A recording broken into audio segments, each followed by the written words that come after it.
son buenísimas y una enorme oportunidad frente a esta pandemia de poder también transmitir algo de lo que hacemos. Voy a proceder a compartir la pantalla, si me dan un segundo. Ahí vamos. Bien. Y perfecto. Bueno, Susana, si en algún momento no se ve algo o se traba, por favor, a Susana o Guille me avisan, así vamos recalculando. Sí, Em, perdón, ya sí. empecé a grabar, no avisé, discúlpame, No, perfecto, perfecto.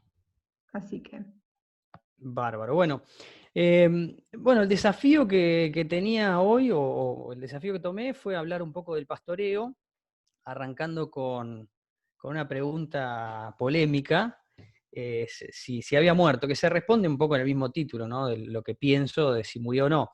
Y para poner un poco en contexto y contarles de dónde viene la historia o esto de que el pastoreo murió, brevemente, no quiero generar mucha polémica, simplemente contarles que arrancó a raíz de un tuit de hace un verano atrás, 2 veranos atrás. Y bueno, una persona hace este comentario de que el pastoreo ha muerto, una persona de mucha relevancia, y saca unos días después una nota en un medio nacional importante diciendo que el pastoreo había muerto. Más allá de que la nota después decía que en realidad no era que pensara que había muerto, pero que todos los sistemas iban a atender lentamente, les sugiero leerla la nota, está interesante, iban a atender lentamente a eliminar el pastoreo de sus sistemas. Es decir, de acá al corto plazo no íbamos a tener más pastoreo o animales en pastoreo. Quiero hacer una breve reseña primero de qué eran los primeros rumiantes, digo, cómo arranca esto del pastoreo, cómo arranca esta transformación de un producto que era celulosa en productos animales. Y podemos arrancar hace unos 50 millones de años que aparecen los primeros rumiantes, eran animales pequeños, que en realidad inicialmente no eran rumiantes exclusivos, sino que eran omnívoros, pero tenían una cierta capacidad de digerir la celulosa. Este es un ejemplo de un rumiante pequeño que todavía existe, un rumiante muy primitivo, pesa unos 3 kilos, es el ciervo ratón, me llamó la atención, pero bueno, es un rumiante de los más primitivos que todavía hoy existe. Hace unos 40 millones de años desarrollan esos rumiantes un rumen funcional, y la explosión de los rumiantes en términos de cómo empezaron cada vez más a colonizar la Tierra y bueno, a ampliar, digamos, su territorio, empieza entre unos 5 y 11 millones de años atrás, en el que hay un cambio climático masivo que produce una expansión fenomenal de los pastizales. Al expandirse fenomenalmente los pastizales, muchos animales empiezan a adaptarse para comer cada vez más pasto, y ante esta situación, ¿qué empieza a pasar? Bueno, se desarrolla cada vez más el rumen y estos rumiantes crecen en tamaño. Empiezan a aparecer rumiantes cada vez más grandes. Esto es para mostrarles cómo veían hace unos, esta imagen está pintada en Argelia, en un parque nacional, hace unos 15.000 años más o menos, y cómo veían esas primeras sociedades de cazadores-recolectores a los rumiantes, eran animales de caza, los perseguían y los cazaban, ahí se ve clarito. Y lo interesante de esta imagen también es cuánto se parece este rumiante de hace unos 15.000 años, que posiblemente era un animal más tipo buey, a el rumiante de la actualidad. En realidad este animal se llamaba Bos primigenius, que es el antepasado común de los rumiantes modernos. ¿Qué empieza a pasar? Digamos, lentamente el hombre va cambiando su metodología, pasa de ser mayormente cazador-recolector a empezar a tener cada vez más un hábito sedentario, y eso sucede a partir de un cambio climático también importante, o sea, pasa esa etapa de glaciación, se da la última glaciación donde hizo muchísimo frío y donde muchos cultivos no prosperaban. Como el clima se vuelve más templado y húmedo, prosperan cultivos. ¿Qué prosperaban? Bueno, fundamentalmente trigo y otros cereales.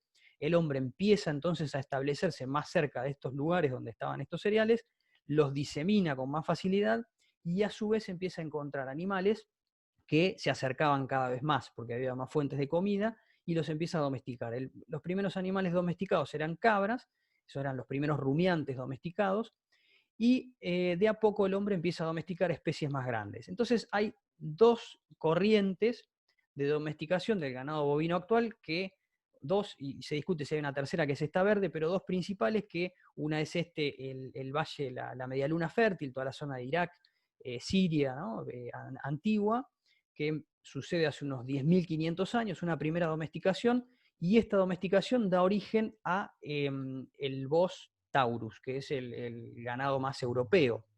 Y esta segunda vía que está por acá, que es un poquito más tardía, que da origen al Bos indicus, que se da en el Valle Índico, ¿no? Acá hay otra. Y esta tercera no está todavía del todo claro si hay o no, pero estas dos dan origen a todas las razas que hoy conocemos de ganado bovino en el mundo. O sea, interesante para tenerlo en cuenta. ¿Y qué empieza a pasar? Bueno, está clarito, los egipcios, por ejemplo, ya empiezan a dibujar los animales en una situación muy diferente. En este caso, usando bueyes de carga o bueyes de tiro para labrar la tierra. En este caso, directamente ordeñando las vacas. O sea, ya se ve una evidencia clarita de cómo el hombre había domesticado esos rumiantes y ahora los usaba para aprovechar, no solamente cazarlos y aprovechar su cuero y su carne, sino ahora también ordeñarlos y poder aprovechar otros subproductos. Entonces, eso a modo introductorio, que me pareció interesante de cómo había sido la evolución y cómo el hombre llega a domesticar esos primeros animales, que obviamente eran animales que comían una dieta basada en celulosa, es decir, evolucionaron para digerir la celulosa, que es un alimento que los monogástricos prácticamente no digieren, y los rumiantes pueden transformar en un producto de alto valor biológico. Entonces, la primera pregunta o la pregunta con la que quiero arrancar es si es sustentable el pastoreo o no. Cuando uno piensa en la sustentabilidad, tradicionalmente pensamos en estas tres patas, que son la pata económica, la cuestión más social y la cuestión ambiental, y en la intersección de esas tres está el concepto de sustentable que conocemos en la actualidad. Hay otras, por ahí aparecen algunas otras patas, pero estas son las tres más importantes y en las que me voy a detener en esta charla.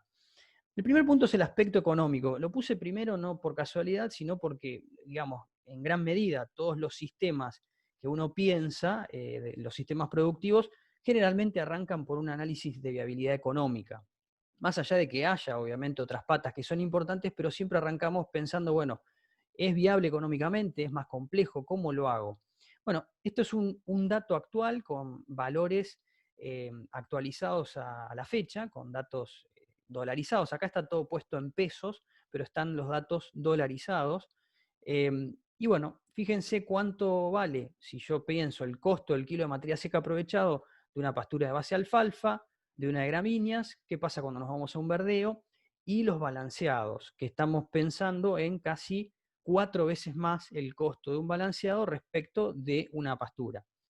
Ahora viene la otra parte, que es, bueno, cuánto de eso que come la vaca lo va a convertir en producto animal. Si pensamos en carne, la conversión en muchos casos puede ser mejor, no siempre es 12, pero en promedio podemos pensar 12-1 en lo que es pasturas, y ya cuando vamos a un balanceado pensamos en más cerca de 6 o 5. Entonces, así todo es la mitad, digamos, es doblemente eficiente el animal convirtiendo un balanceado que convirtiendo una pastura. Pero cuando ponemos el costo final de producir, por ejemplo, un kilo de carne sale 50 pesos cuando usamos pasto y sale 113 cuando estamos pensando en engorde. Esto pensando solamente en que estamos usando balanceado. Hay muchos sistemas mixtos, es importante también destacar eso, no es que todos los sistemas sean exclusivamente pastoriles, como puede haber alguno, o exclusivamente a grano, que puede haber alguno, hay muchos que combinan los dos. Pero está claro que desde el punto de vista económico es más barato hacer en este caso carne o en el caso de la leche lo mismo, prácticamente 4 veces menos producir leche a partir de pasto que producirla a partir de un balanceado. Entonces ya tenemos un primer dato económico interesante y fuerte que nos permite, bueno, empezar a ver esta sustentabilidad. Entonces, para resumir, el costo del litro de leche o del kilo de carne producido es hasta un 60 o 70% menor que el producido a grano o balanceado. La otra cuestión, y creo que esto es más pensando en una oportunidad, fíjense esto es un supermercado de Brisbane en Australia, estuve allá en mayo del 2018, y fui a la góndola del supermercado y más allá de que uno por ahí se asombra de la cantidad de productos que hay, cómo son capaces de diferenciar sus productos. Este es un bife, un ojo de bife hecho a pasto. Tiene una certificación, ahí dice alimentado a pasto, tiene una certificación acá abajo y obviamente tenía un costo diferencial. Acá estaba el costo del kilo, era $50 el kilo de este producto. Y la gente lo compraba. ¿Por qué? Porque la gente empieza a valorar o pone el animal alimentado a pasto como un animal más natural, como un animal más sano, como un producto que tiene características organolépticas superiores a otros productos por ahí que no son terminados, no son alimentados a pasto. Este me llamó aún más la atención. Esto es el año pasado en Nueva Zelanda también, en uno de los, fuimos a un local que vendían productos para el agro y tenían alimento para perros. Esto era un alimento para perros premium que acá dice que está hecho con cordero australiano alimentado a pasto. Me llamó muchísimo la atención. La verdad nunca había pensado que iba a haber también un producto para una mascota que fuera alimentado a pasto y sin granos. Acá aclara también sin granos. Entonces, otra oportunidad, ¿no? Que por ahí yo no la había pensado. Yo había pensado más en esta primera de Australia, pero no en esta de un producto para mascotas. En Estados Unidos, bueno, y en general en muchas de las góndolas también de otros países del mundo y también en Argentina empieza a aparecer alguna leche orgánica que en este caso, además de ser orgánica, te dicen que es alimentada a pasto y tiene una certificación de alimentada a pasto, que también es importante, ¿no? Y en Argentina empecé a buscar un poquito, aparecen algunos proyectos importantes, Alianza del Pastizal es uno, que bueno, son animales también alimentados a pasto, y esta es otra que encontré por ahí, que se llama Mu, y venden también carne orgánica con certificación y hecha a pasto. También esto se puede acceder online y se puede comprar también online. O sea, hay un montón de oportunidades, me parece, de negocios dentro de lo que es el animal engordado a pasto, el animal que come pasto. Entonces, siguiendo en esta línea, esto me costó un poquito más y esto da origen, me hace acordar porque esta diapositiva o esta foto acá da origen a la primera discusión de que el pastoreo había muerto según esta persona. ¿Cuál era mi observación en este caso? Esto es un lote agrícola y esto marca el índice verde medido con un satélite que se llama Sentinel-2, que tiene un tiempo de revisita, o sea, visita el mismo sitio cada 5 días. Lo que hacemos en este caso es, fíjense ahí dice 0%, o sea, se filtra para que no incluya las nubes, y me paré en un lote agrícola y vi que había pasado a lo largo de los últimos 3 años. Entonces, estos serruchos, ¿a qué corresponden? Bueno, esto es un maíz, posiblemente, un cultivo de verano, empieza a crecer, se desarrolla, llega a un pico máximo, luego se empieza a secar, es cosechado y se siembra posteriormente un cultivo de invierno, que aparece acá, con un NDVI un poquito más bajo, o sea que no llega al mismo valor que este, pero de vuelta ese trigo o lo que sea se cosecha, vuelve a iniciarse el ciclo, otro maíz, posiblemente acá haya otro trigo u otro cultivo, y así se van dando esos serruchos a lo largo del tiempo. Ahora, a medida que aumenta la superficie con cultivos anuales, y esta era un poco mi discusión, tenemos cada vez más tiempo con suelo desnudo. Puede que no esté desnudo, porque en muchos casos se promueve una agricultura cada vez más verde, con puentes verdes y con un montón de cultivos vivos. Pero sin duda es un suelo que generalmente se considera improductivo. Nuestros sistemas se han ido anualizando cada vez más con el tiempo y pensando puntualmente en los tambos, tenemos hoy por hoy en promedio un 54% de nuestra superficie de tambos cubierta con cultivos anuales. Yo acá consideré solamente el 50%. Si considero un 50% de cultivos anuales en un establecimiento con un barbecho promedio de 2 meses, haciendo doble cultivo, ¿no? Pensando que estoy haciendo doble cultivo, si fuera un solo cultivo sería mucho más, tenemos un 8% de la superficie improductiva todo el año, ¿no? Eso significa que de cada 1000 hectáreas tenemos 80 hectáreas o más. Si fuera menos, si no tuviéramos la posibilidad de hacer doble cultivo todos los años, sería más improductiva. Es muchísimo. ¿Qué pasa con una pastura? Ese mismo campo, pero que tenía esta superficie con cultivos anuales, una superficie de pasturas, ese índice verde muchísimo más estable a lo largo del tiempo y recién después de un lapso de 3 años prácticamente empieza a caer y posiblemente acá necesite una resiembra. Entonces, ¿qué te da eso? Y ahora un poco lo discuto en la próxima diapositiva. El concepto de resiliencia para mí es un concepto importantísimo y que hace a los sistemas pastoriles. La resiliencia es la capacidad que tiene un sistema de recuperarse luego de sufrir un disturbio. Y está claro, digo, si uno piensa en un ciclo, supongamos que una pastura dura 4 años, una pastura bien manejada y bien hecha que dure 4 años. En ese ciclo de 4 años, no, posiblemente en un sistema agrícola o en la parte agrícola no pueda siempre hacer doble cultivo. Imaginemos que hacemos 6 cultivos anuales. En esos 6 cultivos anuales hubo 6 oportunidades diferentes en las que pudimos haber fallado en algo, en las que tuvimos un riesgo, en las que en muchos casos tuvimos que labrar la tierra, tuvimos que usar un montón de insumos, tuvimos que comprar semillas. En esos mismos 4 años tuvimos una pastura, que sí, tuvimos que obviamente cuidarla, que posiblemente hayamos tenido que fertilizarla, que hayamos tenido que controlar malezas, pero imagino que ahí el riesgo va a ser muchísimo menor que en un sistema en el que yo estoy en 4 años interviniendo 6 veces para resembrar y lograr que se implante una pastura. Entonces, me parece que es un concepto importante que hay que rescatar de los sistemas pastoriles. El kilo de carne o leche, 50-60% más barato, creo que estamos bastante de acuerdo. Esta oportunidad de certificar animales a pasto, que me parece importante. Otra cuestión que no discutí, pero que es importante tenerla en cuenta, es esto de los bonos de carbono, que es algo que se viene. No sé si se sumó por ahí Maico o no, pero Maico tenía alguna info en este sentido también. Estos bonos de carbono, en la medida que nosotros podamos probar que nuestros sistemas son capaces de capturar más carbono del que emiten, posiblemente a futuro nos paguen también por eso. Eso sea un capital adicional que podemos ir incorporando al campo.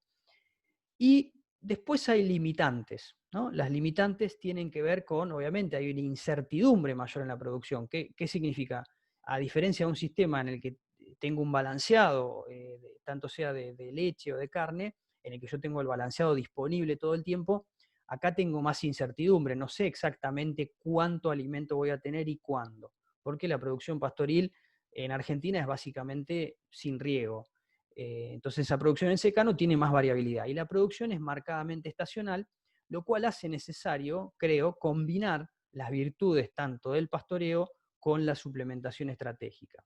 El problema es que en Argentina siento que hemos cambiado el foco y hemos empezado únicamente a ver, en lugar de verlo como una suplementación estratégica, de verlo directamente como un reemplazo del pasto que tenemos en los lotes o directamente un cambio en el sistema.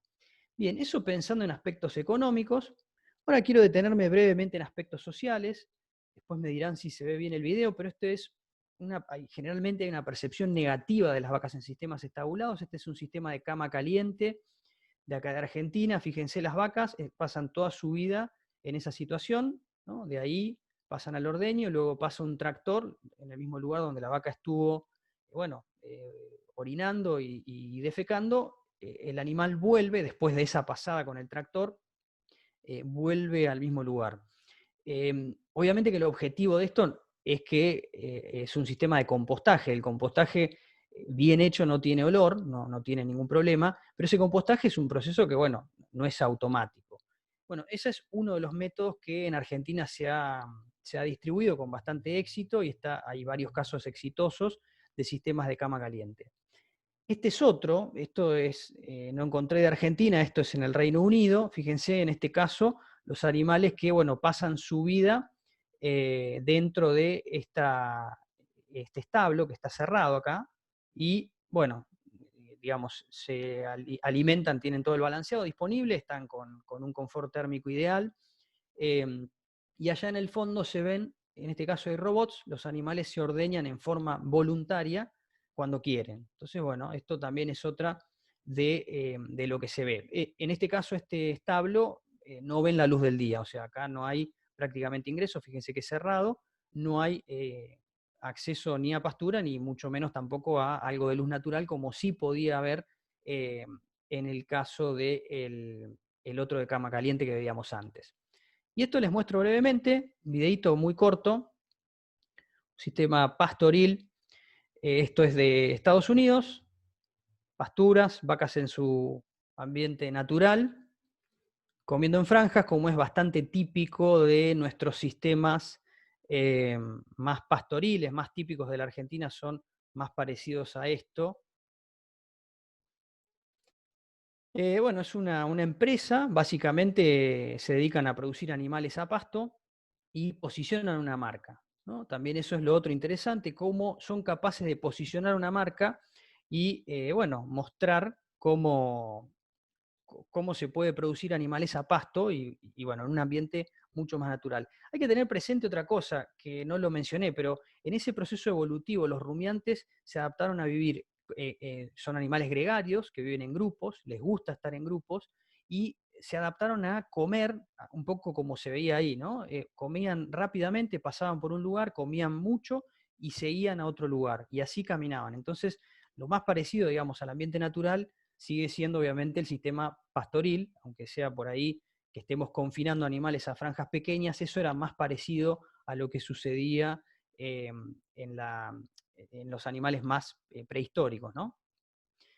Y ahora me detengo porque eso los dejo simplemente con la reflexión. Cada cual puede pensar que un sistema le gusta más que el otro o puede verlo como le parezca. Yo simplemente les muestro dos trabajos, voy a mostrar, uno de Brasil y uno de Alemania. Arranco con el de Brasil, que lo que hacían acá era entrevistaron a 400 personas que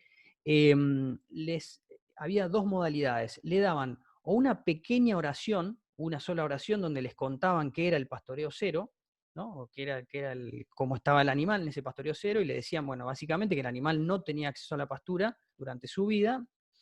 Y en este otro caso se le daba más información, era otro grupo que le daba más información. En esa cápsula de información era un párrafo entero en el que, bueno, le explicaban un poquito más sobre ese sistema.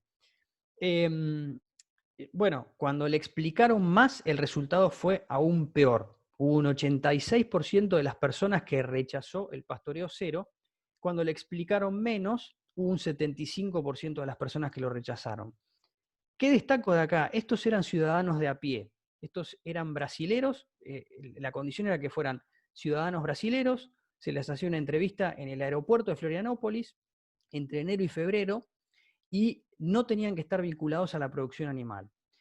Un trabajo publicado en el Journal of Dairy Science, que es el journal más importante de lechería del mundo, con lo cual es un trabajo que tiene una metodología y tiene una evaluación muy rigurosa. ¿Qué pasa en Alemania? Bueno, en Alemania este es otro trabajo del año 2014. En este caso entrevistaron a 1009 personas y la metodología era diferente. Acá le mostraban fotos. Pensemos que los europeos en general son muy conscientes y muy demandantes de productos de alta calidad y se preocupan mucho por la cuestión ambiental y cada vez más. ¿Qué le presentaron a este grupo de europeos? Bueno, por un lado, esta foto que mostraba sistemas confinados, cómo estaban los animales en sistemas confinados, y la figura 2, que era cómo estaban los animales en sistemas pastoriles, donde tenían acceso a la pastura. Y los resultados, muy coincidentes con el otro, acá en la tabla 2 son los sistemas completamente cerrados, o sea, estabulados. Fíjense la percepción altamente negativa respecto de lo que sería, si eran amigables con el animal, bueno, un 26%, un 50% decían que eran crueles con los animales prácticamente, entre bastante y muy crueles con los animales. Un 40% decía que era no natural este sistema, también importante. Y si sumamos este que era el -1, que es algo bastante poco natural, casi un 70%. ¿Qué pasaba con el sistema pastoril? Bueno, cambia bastante acá. Fíjense, un 70% de la gente opinaba que era amigable con los animales, este sistema. 65% que era saludable, bueno, tradicional un 65%, que era amigable con el medio ambiente, entre muy y algo amigable con el medio ambiente, casi un 80%. Y un 75% casi que opinaba que estaba cercano a la naturaleza, o sea, que era parecido al sistema natural. Y esto es simplemente una encuesta, hice estos últimos días, una vía Twitter y una vía Instagram, que no tiene ningún rigor científico, simplemente sondeé un poquito las redes para ver qué pasaba. Digo, ahí es donde hay una jungla de un montón de gente de distintos orígenes, con distintas percepciones, con distintas ideas. En los dos sitios dio realmente un porcentaje mucho mayor de preferencia por el sistema de pastoreo, el sistema pastoril versus el estabulado. En los dos casos puse la misma foto, simplemente que acá en el Twitter tuve que aclararlo porque no se pueden poner fotos en las encuestas. Sumando los dos, da casi un 84% de preferencia por el pastoril contra un 16% de preferencia por el estabulado. ¿Cuál es el mensaje detrás de esto? La idea es que esto se vuelva más riguroso y poder hacer un trabajo científico con esta información más adelante, pero la idea es cuidado porque cada vez más el ciudadano de a pie, los consumidores, van a demandarnos cosas a los sistemas productivos que por ahí nosotros no estamos pensando. Si esto realmente es así, y si esto se comprueba que es así, hoy por hoy tenemos problemas más graves por ahí, tenemos más gente que tiene hambre, entonces uno dice, bueno, la verdad que tenemos otros problemas antes de llegar a esto. Bueno, pero cuidado, porque en el corto plazo puede haber una demanda que implique que nuestros sistemas tengan que cambiar en este sentido. Así que simplemente para dejarlo como reflexión de la parte social también que tiene el pastoreo. Siguiendo un poquito y nos metemos en la parte más áspera o más ríspida, que sería el aspecto ambiental. Y es uno de los mayores golpes que le han pegado al aspecto ambiental. Hace poquito hubo comentarios poco felices bueno, de un ministro que hizo comentarios negativos sobre la ganadería, un poco desconociendo algo de la literatura más reciente y desconociendo un poco esta cuestión del pastoreo, pero culpó a la ganadería o siguió culpando a la ganadería del cambio climático.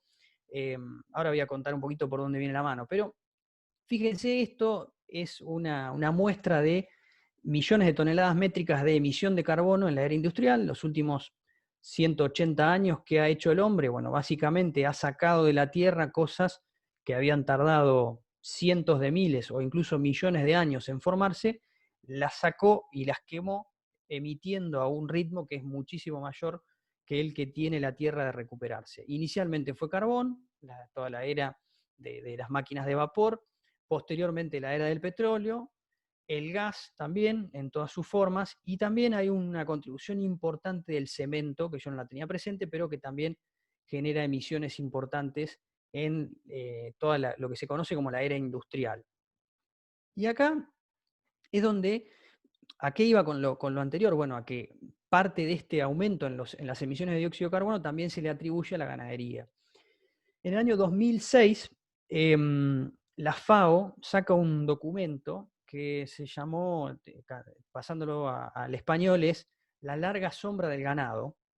Fíjense, bueno, acá hay un animal cebú, ahí se ve, y la ganadería era un poco mostrada en ese caso como el malo de la película. O sea, era realmente un informe bastante infame bueno, nefasto para la ganadería, para la producción animal en general y para la ganadería en particular. En ese informe ellos lo que dicen es que la producción animal es la mayor responsable de emisiones del mundo, que el 18% del total de emisiones corresponden al ganado bovino, que es más que el transporte, lo cual, bueno, empezó a generar un poco de ruido. En el año 2009 hay una publicación en uno de los journals más importantes. Este es un Advances in Agronomy, es un journal que publica solamente revisiones muy exhaustivas. Y bueno, realmente esta fue una revisión muy exhaustiva en el año 2009 y directamente le dicen a la FAO que había errores metodológicos en su informe.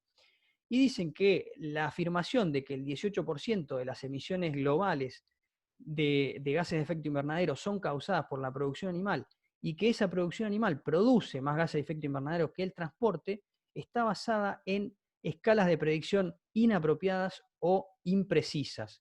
Y por ello está abierto a un debate intensivo y abierto en toda la comunidad científica. Eso es la forma, la forma más polite, por decirlo en inglés, la forma que encontraron de decirles, muchachos, revísenlo porque está mal el trabajo. Año 2013. Es interesante porque acá empieza, en el año 2013, cómo cambia, ¿no? Fíjense simplemente la portada. La portada ya es muy diferente, hay animales en pastoreo, estos son ovejas en pastoreo. ¿Y qué dicen? Dicen tacleando o tratando de atacar el cambio climático a partir de los animales, del livestock, que es animales en general, no solo, digamos, ganado vacuno. ¿Y qué dicen acá? Bueno, cambian sus predicciones, ahora bajan y dicen, no, no son más el 18, son el 14,5, un 20% menos en un lapso de 7 años, en un lapso en el que obviamente los rumiantes siguieron creciendo, siguieron reproduciéndose, siguieron aumentando, lo mismo con todo lo otro y así todo, un 20% menos. 60% de esas emisiones, de ese 14,5, corresponden a ganadería. Entonces, bueno, tiene un rol importante, sí, estamos de acuerdo. Pero esto es para mostrarles cómo viene evolucionando el dióxido de carbono en los últimos, estos son los últimos 40, 50 años, la evolución del dióxido de carbono, y la evolución del metano, que es muchísimo más lenta. Sin embargo, a pesar de que es más lenta, la capacidad que tiene esta molécula de metano, ahora lo vamos a ver, de producir un calentamiento es unas 27 veces mayor que la del dióxido de carbono. Entonces, ahora muestro brevemente esto también para mostrar qué pasa hoy con las vacas y qué pasa con los vehículos. Estos son datos calculados en forma indirecta, pues, hay que tomarlos con cierta precaución, pero esto sería cuánto emiten los vehículos por año y cuánto emiten los rumiantes en promedio por año. Un 45% más de emisión de los autos cuando uno los compara con las vacas. Esto es la Argentina y sobre este informe se siguen haciendo un montón de afirmaciones que son peligrosas o poco felices. En este informe, ¿qué dice? Este informe está disponible, lo pueden buscar, lo pueden descargar, yo después les voy a dejar los links y todo si lo desean. Dice que la ganadería es el mayor emisor de gases de efecto invernadero de todo el país, ¿no? Un 20% de las emisiones corresponden a ganadería. En segundo lugar aparece el transporte. Entonces, ahí aparece una luz roja, ¿no? Uno dice, wow, 20% de las emisiones corresponden a la ganadería. Parece muchísimo. Claro, ¿cuál es el problema de esto? Ahora lo vamos a discutir un poquito, pero el problema de esto es que no están midiendo en ningún lugar la captura que hacen estos sistemas. Acá se miden emisiones, pero ¿cuántos de estos otros ítems, a excepción de la agricultura, captura carbono? El transporte no captura. Cambio de uso del suelo, bueno, esto es una de las cosas que sí que genera un carbono negativo. Generación de electricidad emite. Son emisores netos todo el resto. La ganadería, la agricultura, tienen un potencial de captura, que después habrá que evaluar si es mucha o poca la captura, y nos vamos a detener un poquito en la parte ganadera. Vamos a la siguiente, que es esto que les contaba, a cuánto equivale una molécula, o sea, una molécula de metano equivale más o menos a 21 moléculas de dióxido de carbono. Entonces tiene un poder entre 21 y 27 veces, según donde se lea, un poder calorífico 27 veces mayor. Entonces, los rumiantes, gran parte de su proceso digestivo implica emitir metano. Tanto son por gases, por su fermentación ruminal, van a emitir metano. Además de, bueno, de su respiración, en la que obviamente hay emisión de dióxido de carbono. Y este metano es un poco el malo de la película. El óxido nitroso también es otro de los productos asociados a la agricultura mayormente, pero también a la ganadería, que, bueno, es producto también de la fertilización nitrogenada en muchos casos, un proceso, digamos, químico por el cual se pierde parte de ese nitrógeno en la atmósfera y es también extremadamente nocivo, pero hoy por hoy no hay tanta cantidad de este gas y no es un gas tan importante en lo que es el cambio climático al día de hoy. Pero sí se le está prestando se está prestando muchísima atención y bueno, es importante sobre todo en sistemas donde se va intensificando el uso del nitrógeno. Pero esta es la parte que no te cuentan. Esta es la parte en la que empezamos a ver que, bueno, y me supera un poco porque no soy experto en el tema, pero digo, la vida media del dióxido de carbono en la atmósfera es de unos 31 años. O sea, cada molécula que se emite hoy va a estar en el aire aproximadamente, su vida media, es decir, el tiempo que pasa hasta que se degrada la mitad de ese material, son 31 años. La vida media del metano es 3 veces menor, 4 veces menor casi, 8,6 años. Y hay un gráfico que me pareció súper interesante, que es el siguiente. ¿Qué pasa? A partir de esto es una simulación con esos datos de vida media y datos de vida media recopilados de distintos trabajos, cuando hay una emisión de un pulso de metano y un pulso de dióxido de carbono. A medida que pasa el tiempo, y fíjense, prácticamente a los 30 años después, hay solamente un 10% de ese metano en la atmósfera, pero sigue habiendo un 50% de dióxido de carbono. Es más, 100 años después no hay nada de metano prácticamente y hay casi todavía un 40% de dióxido de carbono, de ese dióxido de carbono inicial que se emitió. Entonces realmente lo que uno empieza a ver es que gran parte del problema tiene que ver con la emisión de dióxido de carbono de otras fuentes, que son todas las que nombrábamos hoy, los vehículos y todo lo que es la generación de energía, el transporte en general, todo eso aumentó el dióxido de carbono. Sin ir más lejos, podemos recordar las imágenes que mostraban de China y de otros países del mundo con la baja cantidad, digamos, de contaminación que había en la atmósfera a partir de que la gente entró en cuarentena. Se dejó de mover los vehículos, hubo menos movimiento en general y eso mejoró sustancialmente los contenidos de elementos negativos en la atmósfera. Ahora, un poquito, y solamente para contar brevemente, pero la emisión de metano por parte de los rumiantes, que yo les decía que era parte de un proceso natural de su fermentación ruminal, depende fundamentalmente de la digestibilidad del material. Cuanto más digestible es el material, por ejemplo, fíjense acá abajo, el tiempo de retención es menor y eso implica entonces que eh, la emisión por kilo de producto producido va a ser cada vez menor. Acá tienen gramos por kilo de materia seca en función de el tiempo de retención. Un alimento que está más retenido en el rumen quiere decir que es un alimento más fibroso, requiere más tiempo de digestión y por ende la emisión aumenta. Fíjense acá, 25 por ejemplo corresponde a 40 y si yo me voy a un tiempo de retención menor, 20, tengo 30 horas, tengo 20 gramos por kilo de materia seca. Entonces, eso para también tenerlo presente.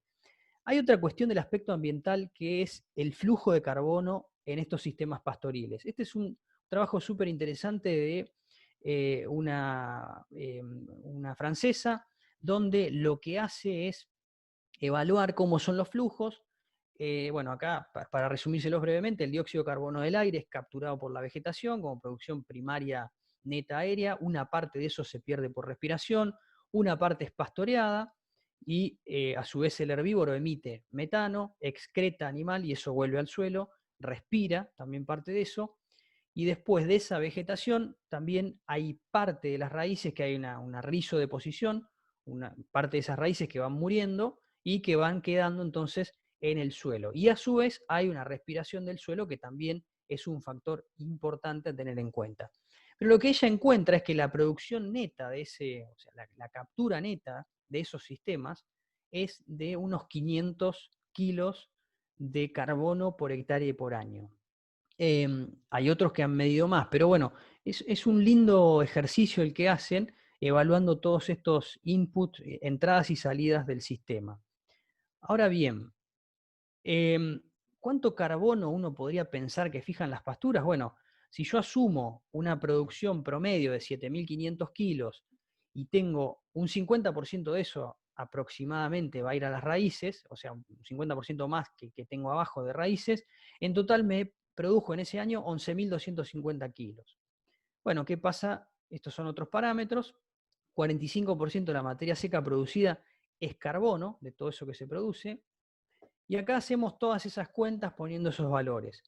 45% era carbono, todo el carbono que hay entre tallo y raíces son 5.062. De eso el animal se consumía la parte aérea, las raíces no, tenían un 70% de digestibilidad y a su vez eso tenía un 45% de carbono, es decir que el animal consume 2.362 kilos de carbono y así vamos bajando, haciendo toda esta cuenta no quiero aburrirlos, simplemente llegando hasta el final de toda esta cuenta me da unos 1.257 kilos de carbono neto en este sistema, en el que la eficiencia de pastoreo es un 70% y la productividad es una productividad moderada, ¿no? Entonces, no es un dato menor. Esto obviamente hay otros datos, no es súper preciso esto, pero nos empieza a mostrar una tendencia interesante de cómo los sistemas pastoriles, no por ahí los súper intensivos, pero sí algunos sistemas más extensivos, empiezan a capturar carbono del aire. Esto solamente para mostrarles muy brevemente que también hay una diferencia sustancial si yo tengo una pastura degradada, así tengo una pastura bien manejada. No es lo mismo una pastura degradada en términos de su capacidad de captura de carbono versus una pastura bien manejada. Y tampoco es igual el carbono que emite una u otra. Y eso también es importante tenerlo en cuenta. Si yo tengo 17 kilos de carbono emitido por kilo de carne versus 11, la diferencia es abismal. Y eso puede ser producto de una pastura bien manejada o un pastizal bien manejado. ¿Qué significa bien manejado? Bueno, que o tengamos un buen stand de leguminosas, estemos tratando de mejorar esa pastura o bien fertilizada o bien manejada en general, para poder mejorar la digestibilidad, por un lado, que está acá, y la producción total, por otro lado. Siguiendo en esta línea, hay un trabajo, este mismo trabajo de Susana, lo que dice es que extensificar la producción, incrementando la proporción de pasto en la dieta, es una vía muy importante para capturar carbono. Y propone algunas alternativas para lograrlo. Inicialmente esto que hablábamos hoy, pasar de cultivos anuales a pasturas de corta rotación o pasturas por ahí de 2, 3 años, y esas pasturas de corta rotación pasar también a pasturas permanentes, pasturas que, como sucede por ahí en Nueva Zelanda u otros países, duran 7, 8, 9 o 10 años. Entonces, en todo ese proceso, cuanto más dura toda esa pastura, mayor es la cantidad de raíces que se van acumulando, y mayor es el potencial de captura que va teniendo el sistema. Entonces está interesante el trabajo para ir viendo. Obviamente que estos cambios después de un sistema estabilizado, si pasaran 20 años, ya quedaría el sistema, digamos, como estable, ¿no? Hay un punto en el que se deja de capturar carbono y el sistema se vuelve estable. Pero es interesante, si se da este fenómeno de transformación, cómo se puede capturar cada vez más carbono. Este es otro trabajo que a mí me pareció súper interesante. No hay muchos trabajos hechos así a tan largo plazo. Un trabajo de Student. Pasaron, bueno, tenían una superficie bajo cultivo, y a partir del año 8 pasan a tener pasturas en una parte, y en el otro siguen bajo cultivo. Fíjense cómo se empieza a recuperar sustancialmente el contenido de carbono orgánico en el suelo. Realmente es muy importante también esta cuestión, ¿no? Cómo cambiando esa matriz o ese cultivo tradicional que venimos haciendo, o ese cultivo anual pasándolo a un cultivo perenne, cambia dramáticamente el contenido de carbono en el suelo en un lapso realmente corto, en 4 años. Esto seguramente después se estabilizará, pero el cambio en el corto plazo es un cambio muy, muy importante. La otra cuestión, y esto es una frase que me dejó grabada quien fue mi supervisor en Nueva Zelanda, que fue Derek Mood, es: ¿qué leguminosa maneja tu sistema? Y está bueno pensar por qué, porque cuando hablamos de calidad y producción, necesariamente estamos hablando de leguminosas. Esa incorporación de leguminosas en este trabajo, lo que encontramos fue que aumentó la producción total de la pastura. Cuantos más kilos teníamos de leguminosa, más producción total. Y eso realmente es importante. El aporte de nitrógeno por fijación biológica nos permite dejar de usar tanta cantidad por ahí de urea, como empieza a pasar en otros países, que tienen limitantes cada vez más grandes al uso de fertilizantes químicos. Entonces, esta es otra de las vías que a mí me parece importante para reducir en parte esta emisión de óxido nitroso que hablábamos, pero también para mejorar la dieta y la calidad de la dieta de nuestros animales, que va a repercutir directamente en la emisión de metano que hacen esos animales. Así que tiene como un doble beneficio: menos uso de nitrógeno, de fertilizantes nitrogenados de síntesis química que implican un costo de carbono y a su vez implican una emisión de óxido nitroso al aire y más digestibilidad en la dieta que mejora, reduce la emisión de metano por parte de los animales. Y esto, volviendo a esta cuestión que les mostraba al principio, es importantísimo que podamos distinguir claramente entre lo que son emisores netos y sistemas que pueden capturar carbono. Y en ese sentido la ganadería tiene un rol importantísimo, tiene una capacidad de captura que no tienen otras actividades. La agricultura lo mismo, también puede capturar carbono. Dependerá, bueno, de cómo sean los sistemas, cuánto podamos capturar.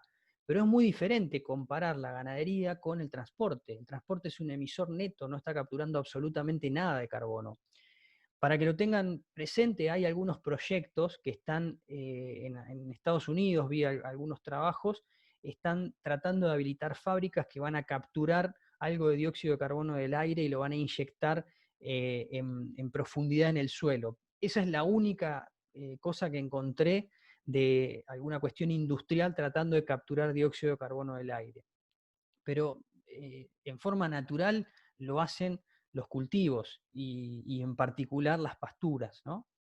Entonces es importante que podamos conocer eso y que también podamos defender, ¿no?, la ganadería. Cuando uno empieza a escuchar opiniones por ahí de gente que no conoce o que no tiene en mente estos temas, bueno, poder informarla, poder comentarle, poder decirle, bueno, mirá que hay una captura de carbono, mirá que existe esto y que las pasturas tienen este potencial. Eh, Simplemente eso. Bueno, y esto les muestro este trabajo, se los cuento y después les digo qué pasó con esto. Este es un trabajo de José, Viglillo. Sí, perdón. sí, estamos un poquito excedidos del tiempo. Nada más Bueno, me que. quedan tres diapos y termino. Perfecto, perfecto. No, sí, igual muy por arriba, pero esto lo que hace Vigliso, hay una forma de calcular que usa el IPCC, que es cómo calculan el balance de carbono, y bueno, si usamos de acá de la izquierda está el del IPCC, Argentina quedaba bastante ahí, neutro, un poquito en términos de su balance, el balance está en verde, Brasil un poquito mejor, bueno, Paraguay y Uruguay prácticamente cero, y Mercosur en general un secuestro positivo de carbono interesante. Lo que propone Vigliso es una nueva forma de calcular este método y dice, guarda, porque el potencial de captura de nuestros sistemas, sobre todo, hace la aclaración, ¿no?, de pastoreos más extensivos en zonas que tenemos varios de esos sistemas en Argentina todavía, tienen un potencial de captura mucho mayor. Le pongo un signo de precaución porque este trabajo fue no refutado, pero contestado con bastante vehemencia hace poquito por otro grupo de expertos y luego esa contestación fue contestada por Vigliso también. Pero para que lo tengan presente, hubo algunos errores metodológicos en este trabajo que llevan a preguntarse, bueno, si realmente este es el potencial que hay de captura o si hay que recalcularlo. Lo que sí están de acuerdo es que la forma que usa el IPCC de calcular el balance de carbono para nuestro sistema hay que revisarla, porque no es correcta y porque nuestros sistemas evidentemente están capturando más carbono del que, del que menciona el IPCC. Y este es otro, bueno, feedlot versus engorde a pasto, pero ¿qué pasa de vuelta? Cuando no consideramos el flujo de carbono, nos da mejor, este es el engorde a pasto, nos da más emisión por kilo producido, casi un 50% más, que el engorde a corral. Cuando consideramos el flujo de carbono, y esto es por las pasturas, me da negativo, o sea, está capturando dióxido de carbono el sistema pastoril versus el sistema de feedlot. Esto es un trabajo hecho para feedlots, si no me equivoco, de Iowa, en Estados Unidos. Este es otro que, bueno, habla de que el pastoreo puede reducir el impacto ambiental de los sistemas de producción lechera, también de Estados Unidos, de ROTS, muy interesante, hay un 80% menos de carbono emitido por litro de leche, que difiere mucho de lo que usualmente vemos, pero lo voy a dejar para, por ahí si hay alguna pregunta, no extenderme mucho. Y para terminar, los sistemas pastoriles pueden capturar grandes cantidades de carbono, mejorando entonces sustancialmente los balances de los sistemas ganaderos. Todavía resta, hay más preguntas que respuestas, pero está bastante claro que esto es así. Mejorar la calidad de las pasturas permite reducir ese metano emitido. reducir el uso de fertilizantes nitrogenados, esto también lo dije, por la cuestión de la fijación biológica y esta incorporación de leguminosas, es una vía también interesante para bajar la emisión en sistemas pastoriles. Apuntar a perennes también me parece fundamental porque son las que van a permitir fijar mayor cantidad de carbono en raíces y reducir el tiempo que el suelo permanece desnudo. Y por último, bueno, que yo sigo pensando que el pastoreo vive, que está más vivo que nunca, y que es la clave para mejorar la rentabilidad y la sustentabilidad de los sistemas ganaderos de la Argentina. Y con eso, bueno, me despido, muchísimas gracias, y bueno, ahora quedo abierto a preguntas, si hay preguntas.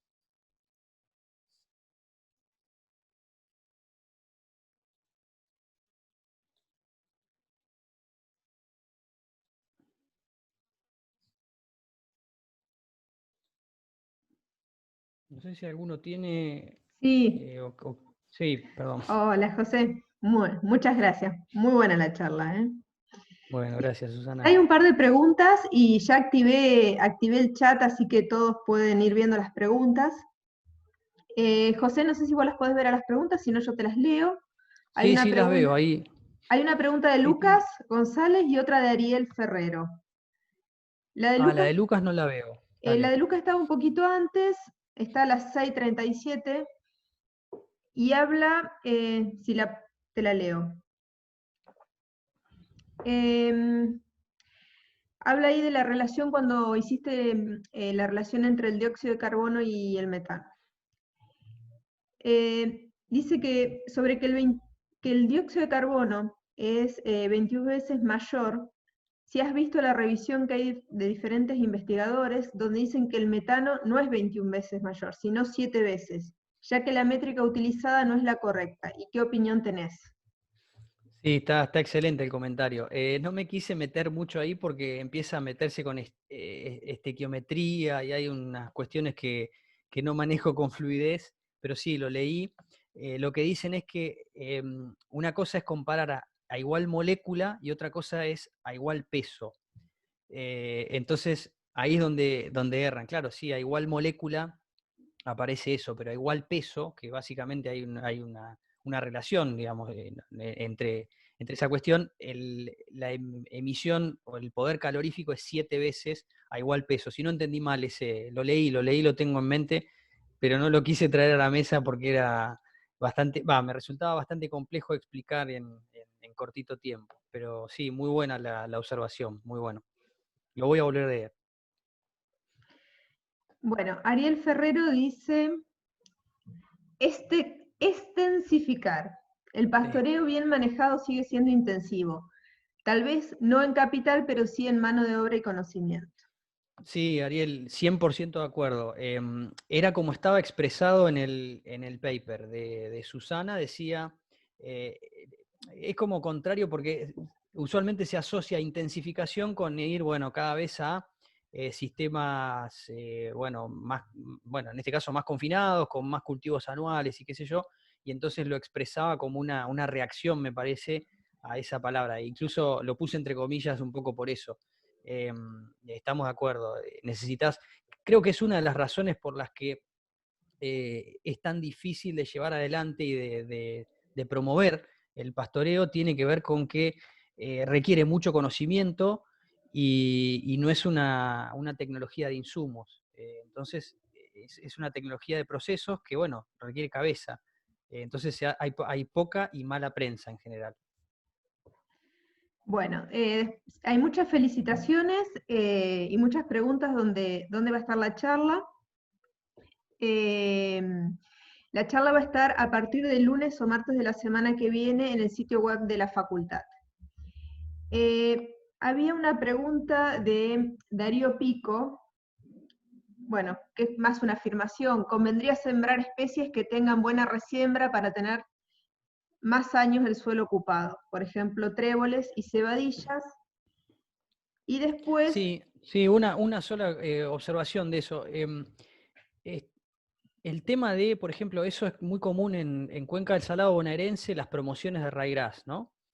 Y se van haciendo pasturas, que, bueno, esa resiembra natural se va dando y sigue sucediendo. El tema es que seguís teniendo el tiempo muerto, ¿no? yo siempre pienso en una perenne, porque la perenne, más allá de que produce poco, está presente todo el año. En ese proceso de, cuando tenés la producción de semilla y todo, tenés un periodo en el que si es una especie anual se muere, deja de producir. Entonces ahí es donde me parece que por ahí, yo por eso apunto a las perennes, no estoy en contra de las anuales, ni mucho menos. Simplemente digo que está bueno incluirlas por ahí, sobre todo en pasturas polifíticas, tener algunas anuales que se resiembren por semilla, pero guarda con la idea de que solamente con anuales que se resiembren cumplimos o suplimos el rol de la pastura perenne, simplemente eso. Gastón pregunta si tenés experiencia en el uso de probióticos para reducir la actividad de bacterias metanogénicas y si le ves Sí, futuro. sí, estuve leyendo también un poco de eso. Hay buenos laburos. Incluso están hablando un poco de la, no solo del uso de probióticos, sino también de la cuestión de ir seleccionando vacas que emitan menos metano. O sea, hay algunos programas de selección en el mundo que ya están seleccionando vacas amigables con el ambiente. La cuestión de los probióticos, y hay algunos elementos que se agregan a veces a las dietas, como puede ser monensina, ahí ¿qué empieza a pasar? Empiezan a entrar en conflicto con las regulaciones de algunos países, sobre todo países de la Unión Europea, que no permiten el uso de estos elementos. Entonces, yo creo que sí, que hay un futuro, no sé si puntualmente estás hablando de de algún probiótico en particular, pero a la par de esto va a venir también una mejora genética o animales seleccionados genéticamente para producir menos metano en el futuro no tan lejano, me parece. Bien, hay un comentario de Martín, Martín Fabre, que dice, en la controversia entre los expertos del IPCC y del grupo de Bigliso, el cálculo actual da por neutro el poder de captura de los pastizales y como vos bien dijiste, un pastizal más manejado fija poco, pero fija, y uno bien manejado fija mucho. Bueno, es un Sí, comentario. sí, sí, está bueno. Les decía que tomemos con pinza un poco el trabajo de Bigliso por esta cuestión, porque hubo una respuesta muy dura de un panel de expertos de mucho renombre también de Argentina y, y asumió después Bigliso en su respuesta que había un error metodológico, más allá que la respuesta fue bastante fuerte la que le mandaron, pero bueno, había un error metodológico que era, si no me equivoco, era no haber calculado bien la respiración del suelo o considerarla como neutra, cuando en realidad hay un componente importante ahí. Pero sí, Martín, de acuerdo también con, sigo pensando eso, ¿no? Sobre todo pastizales, que son sistemas bien extensivos, ahí hay un potencial de captura que no lo está pudiendo capturar la metodología del IPCC. Bueno, Bernardo nos hace una pregunta que es bastante amplia, da para otra charla. Sí. Dice, ¿por qué duran 4 o 5 años las pasturas en Argentina?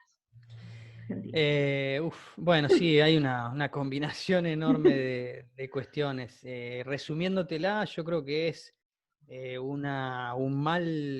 primero mala elección de especies. En muchos casos estamos insistiendo con alguna especie que sabemos que dura 2 años y la seguimos sembrando igual.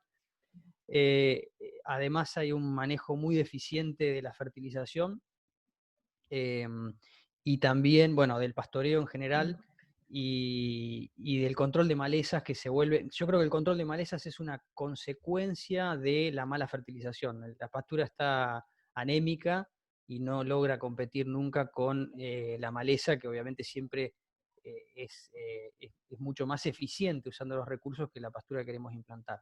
Pero sí, da para una charla aparte realmente. Está buenísima la pregunta, pero no nos alcanza el tiempo por ahí para responder todo. Bueno, José, yo fui escribiendo en el chat que después te pasamos el chat, así que si ellos quieren por ahí dejar su mail, después Dale, te dale. puedes responder. Hay una pregunta de José, José Cano, que no sé si la entiendo bien, así que pido colaboración. Viendo el trabajo de leguminosas, ¿sería recomendable poner primero en cantidad las leguminosas y después las gramíneas? ¿O hacer establecer primero las leguminosas y luego al otro año las gramíneas? Em, Es una pregunta compleja. En realidad, depende de qué leguminosa y qué gramínea estés hablando. Si vos tratás de establecer primero un trébol blanco con un trébol rojo y después querés sembrar arriba una gramínea, lo más probable es que tengas que hacer una lucha titánica contra malezas o que tengas que sembrar una densidad altísima de los tréboles para poder cubrir el suelo. A mí me parece que se pueden sembrar en combinación. De hecho, en la mayoría de los ambientes en los que hemos sembrado, siempre sembramos combinadas.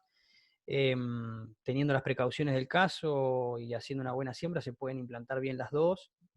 Y en ambientes muy restrictivos, te diría que casi es al revés. Se trata de implantar primero la gramínea y después, una vez que la gramínea esté implantada, se le trata de incorporar la leguminosa por una intersiembra. Pero las experiencias en la zona de sembrar las dos juntas son muy buenas. Después sí, si te empezás a quedar sin alguna especie, podés intersembrar, sobre todo las leguminosas, a veces en pasturas de festuca, por ejemplo, o bueno, mismo en pastizales, se suelen perder primero, porque por una selección animal, por distintas razones. Entonces, intersembrar alguna pastura de gramínea o algún pastizal básicamente gramínea con alguna leguminosa es una estrategia válida, me parece que sí. José, es importante que cuando hables de la zona, Sí, perdón, sí, porque ahí estoy viendo de la zona Santa Fe Centro, ¿no? exactamente. Eh, Diría que la única excepción a esto, a esta siembra, en la que a veces se siembra primero la gramínea y después la leguminosa, es la zona más el semiárido, ¿no? Cuando te vas muy al oeste bonaerense, sí, el este de La Pampa, el sureste de La Pampa, que son zonas bastante complejas, ahí es donde se suele implantar primero gramínea y después leguminosa. María Fernanda, también que hace una pregunta para provincia de Buenos Aires, pero le pediríamos que nos diga de qué parte. Pregunta, ¿cuáles leguminosas perennes serían recomendables en provincia de Buenos Aires? Pero bueno, no, es bastante grande provincia de Buenos Aires. No sé si María Sí, Fernanda sí, puede imagino ayudarnos. que si es de la zona templada, Olavarría, depende, perdón, o la barría. Olavarría. Y bueno, ahí tenés un espectro, si tenés suelos con tosca, imagino, no sé si tenés suelos con tosca o no, esos son zonas donde a veces se implantan primero las gramíneas y después las leguminosas, pero cualquiera de esas, de las leguminosas perennes podrías usar un trébol blanco, algo de trébol rojo. Si son suelos con tosca, por ahí la alfalfa es donde no es que no funcione, pero empieza a tener alguna limitante porque le achicás el balde del que está tomando agua y bueno, tiene una raíz pivotante. Las otras tienen raíces más en cabellera. Pero bueno, hay un abanico. Si no, de última, después quedamos en contacto, hay un abanico amplio de alternativas según suelo. eh, por clima anda cualquiera, pero el tema por ahí es el suelo, ¿no? Si tenés suelos someros, suelos profundos. Bien, hay otra pregunta, José, sobre qué recomendarías leer sobre bonos de carbono. Digamos, hay una persona que se quiere interiorizar, ya te digo su nombre, Pablo, y si tenés alguna bibliografía para recomendarle. Que escribime, Pablo, después y ahí dejé el mail y si no, después paso el mail por acá y escribime y te paso algo de lo que anduve leyendo. Bien. Bueno, creo que están todas las preguntas. No sé si omití o olvidé alguna, le pediría por favor que me lo recuerden o que la vuelvan a escribir.